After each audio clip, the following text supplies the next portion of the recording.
não parar, não precipitar e não retroceder. Então dizer para esse cara, sabe quando nós vamos parar? Nunca. Nunca na sua porca vida. Né?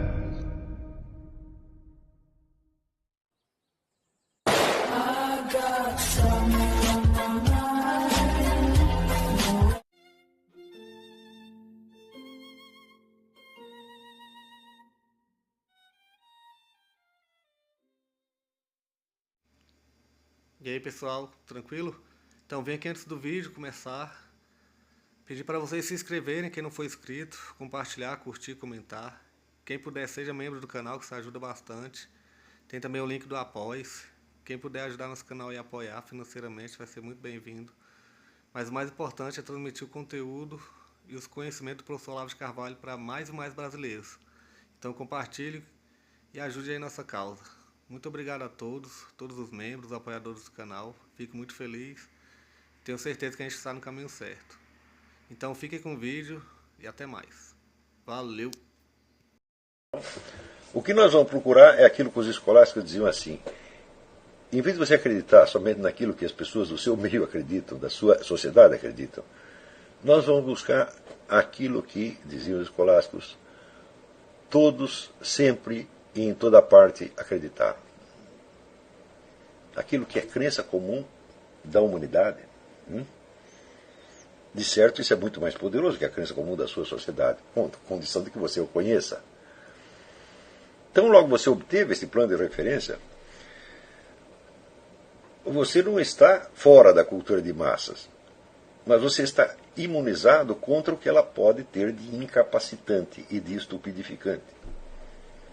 Que é o que interessa. O que interessa não é você lutar contra a cultura de massa. É uma coisa absurda lutar contra a cultura de massa. Você não pode lutar contra uma coisa que é absolutamente necessária dentro da economia. Veja que todos os críticos da cultura de massa sempre acabam criando uma cultura de massa pior ainda. Né? Se você pega, por exemplo, esse pessoal esquerdista que fala da cultura de massa no capitalismo, diz: meu filho, mas o que é a cultura de massa no capitalismo comparado com o que é no socialismo? Onde é tudo uniformizado, né? E onde você, se vê uma mentira oficial, você não tem alternativa àquela mentira oficial. Aqui, pelo menos, você tem diversas mentiras diferentes. E você pode, pelo menos podia até um tempo atrás, está ficando mais difícil fazer isso, porque está centralizando e está uniformizando também. Mas, por exemplo, entre diversas propagandas enganosas de diversas marcas diferentes, você pode confrontar as mentiras umas com as outras e ver qual é que é menos prejudicial. Não é isso? Então, os críticos da cultura de massa acabam criando uma cultura de massa infinitamente mais opressora. Tá certo? Então, não é isso que nós devemos fazer. Nós não estamos aqui a fim de criticar a sociedade, nós estamos apenas a fim de, como diz, nos preservar, a nós pessoalmente, dos seus efeitos intelectualmente daninhos. É só isso que nós temos que fazer. Tá certo? À medida que se amplie o seu campo de referência, à medida que você torne presentes esses elementos da grande cultura de outras épocas, você vê que a sua libertação da cultura de massa agora não é nem um pouco dolorosa, não vai te deixar num isolamento psicótico, não vai tornar você maluco, mas pode fazer com que você tenha muitas ideias que ao seu meio social parecerão estranhas. E, ao mesmo tempo, vamos dizer, qual seria a sua participação nesse meio social? Se você desejar a aprovação dele, você vai ficar numa situação muito difícil. Se você tentar virar as costas para ele, você vai virar um ermitão. Não é isso? Então, vai haver aí uma tensão entre você e o meio social. Tá certo? E essa tensão só se resolve no instante onde você entende que você está colocado neste meio social para ajudar outras pessoas e não para receber o que quer que seja. Você vai receber da cultura de outras épocas, não da sua cultura presente.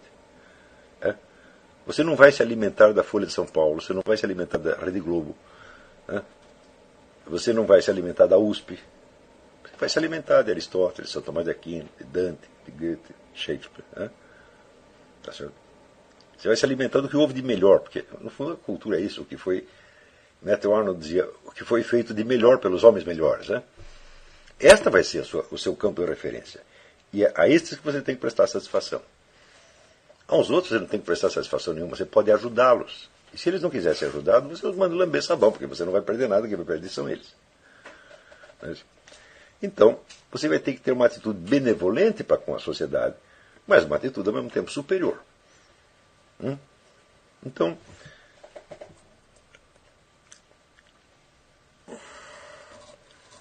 você vai estar como, vamos dizer, um bombeiro que está tentando tirar alguém de dentro do incêndio. E se a pessoa ficar brava com você, você dá uma porrada na cara, desmaia o sujeito e leva ele para fora. No dia seguinte ele vai te agradecer. Na hora ele pode ficar brabinho. Não é isso? Mas ele tem lá uma velhinha paralítica, né? Ela não quer sair da sua cadeira de roda e tal, fica brava, te esmurra a cara. O que você vai fazer? Concordar com ela?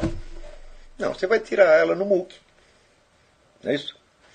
Então, eu me lembro uma vez que um cachorro louco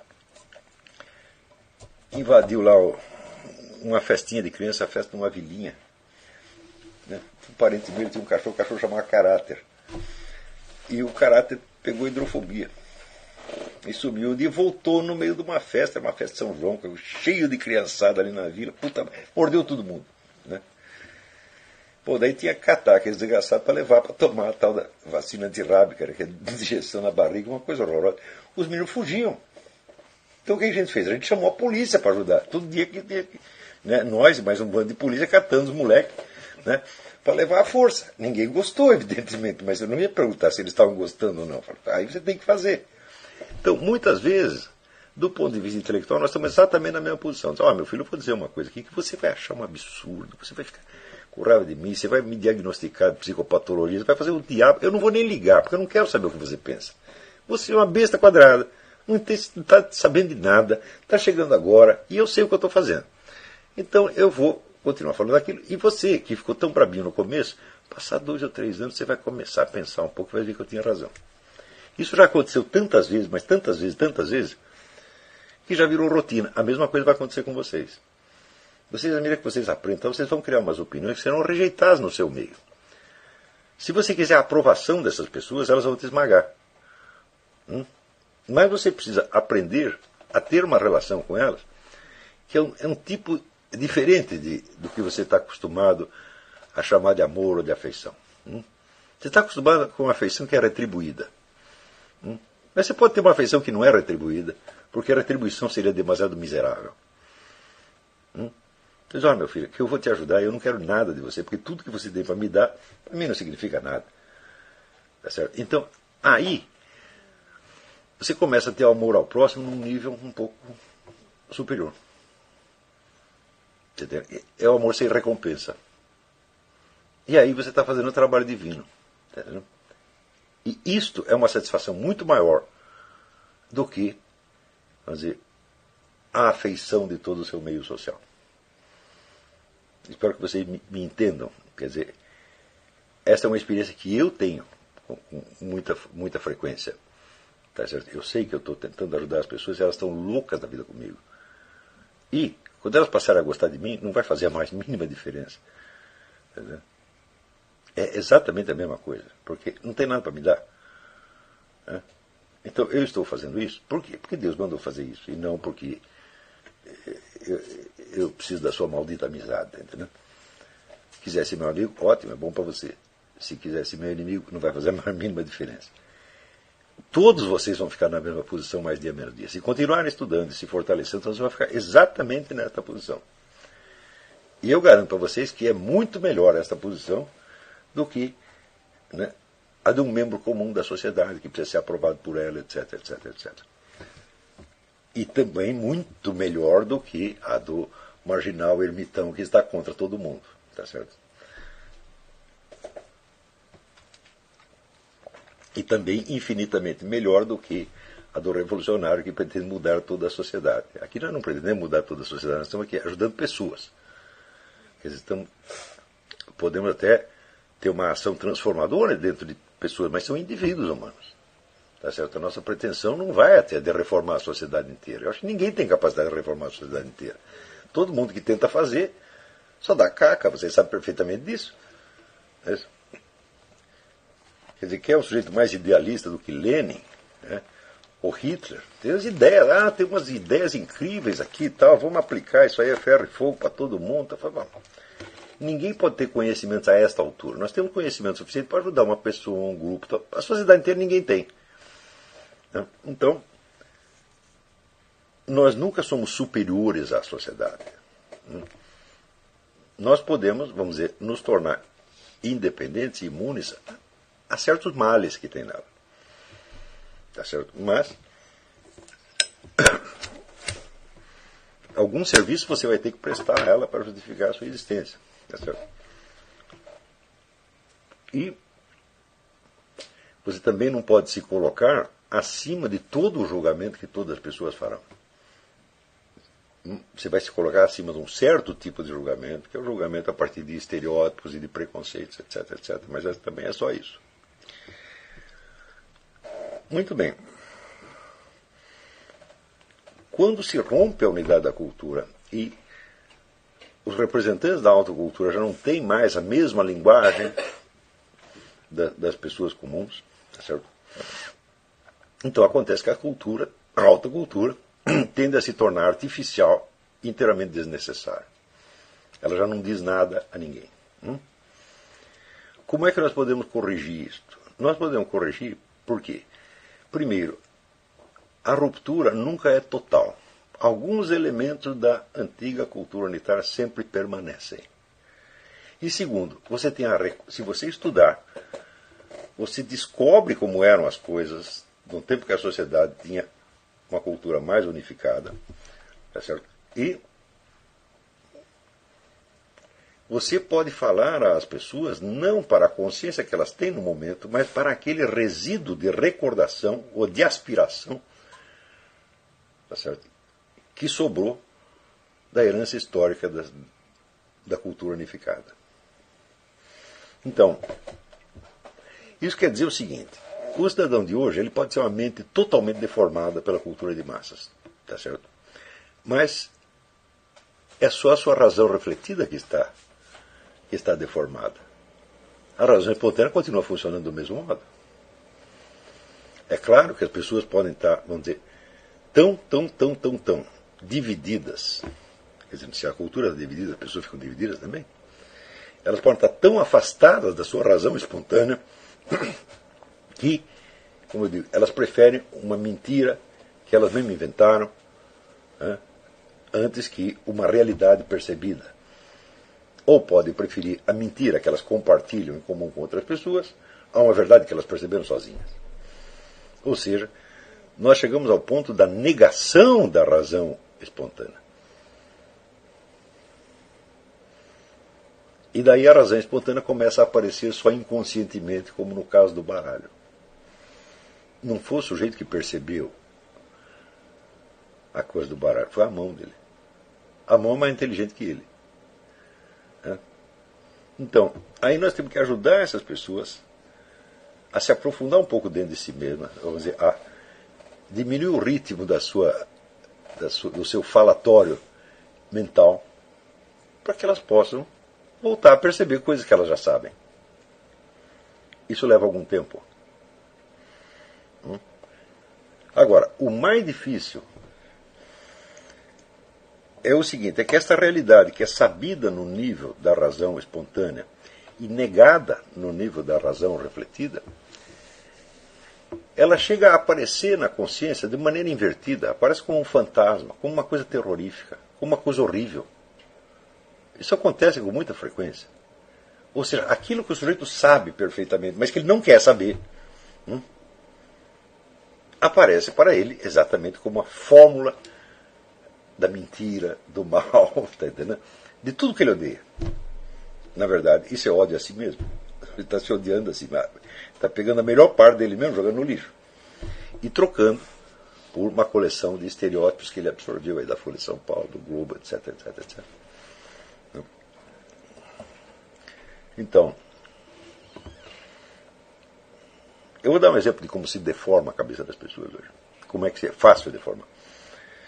Veja, quando começou a surgir a imprensa popular, a partir do século XVIII, XIX, o número de órgãos de imprensa era imenso, imensamente variado. Então, por exemplo, aqui nos Estados Unidos, cada cidadezinha tinha 2, 3 jornais. Isso já no tempo do Velho Oeste. Bom, a partir, digamos, dos anos 30 e 40 do século XX, começa a unificação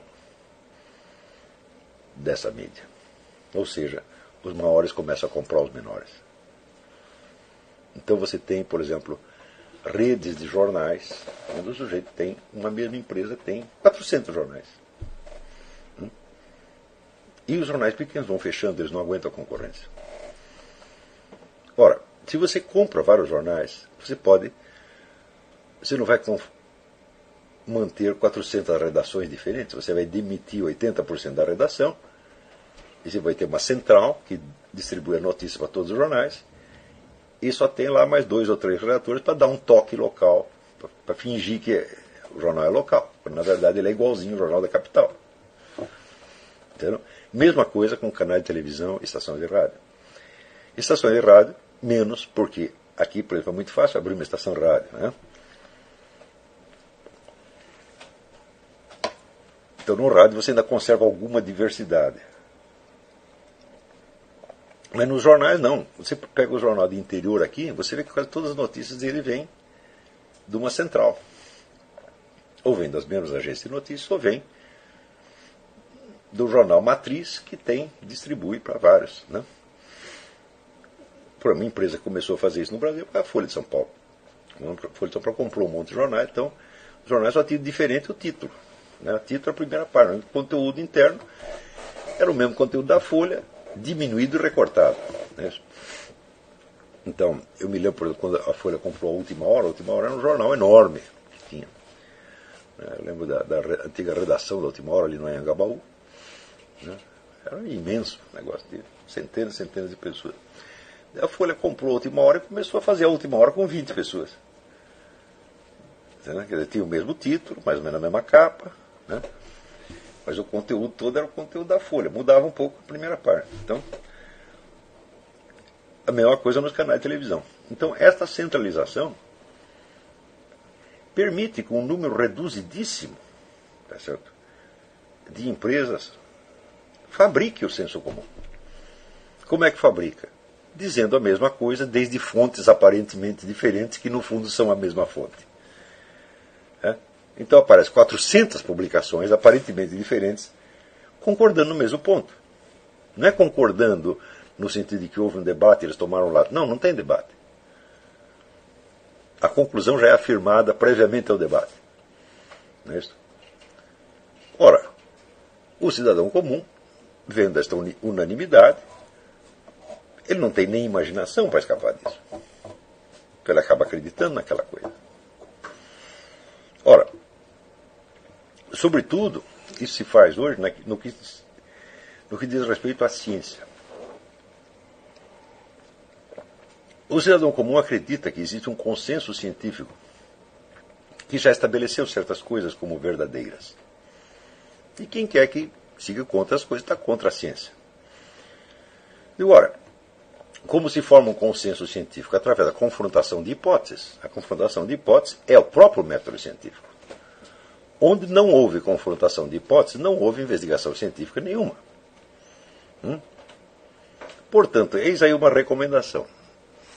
Onde você vê uma conclusão científica oferecida para você sem que tenha aparecido claramente a contradição,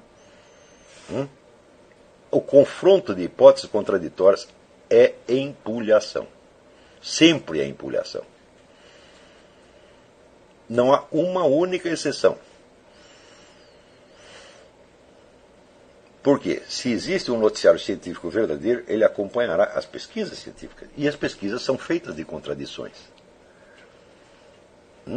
Se não apareceu as contradições, se você só recebeu o resultado final, é porque não houve o confronto anterior. Ou o confronto anterior foi suprimido da mídia popular. Porque, se você mostrar o confronto, o resultado final já não terá aquela certeza aparente, que é exatamente o que você quer vender.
Chegamos a mais um final de uma aula, de um vídeo. Espero que tenham gostado. Quem não se inscreveu ainda, se inscreva, compartilhe, comente. Ajude o nosso canal, apoie, seja membro. E ajude o nosso canal a chegar a cada dia a mais brasileiros que precisam muito do conhecimento do professor Olavo de Carvalho. Então é isso aí, fique com Deus, até o próximo. Valeu! Então é isso aí, pessoal. Que é o nosso canal. Que são alguns livros que eu já li. A maioria foi doação, mas alguns eu adquiri, professor Olavo de Carvalho.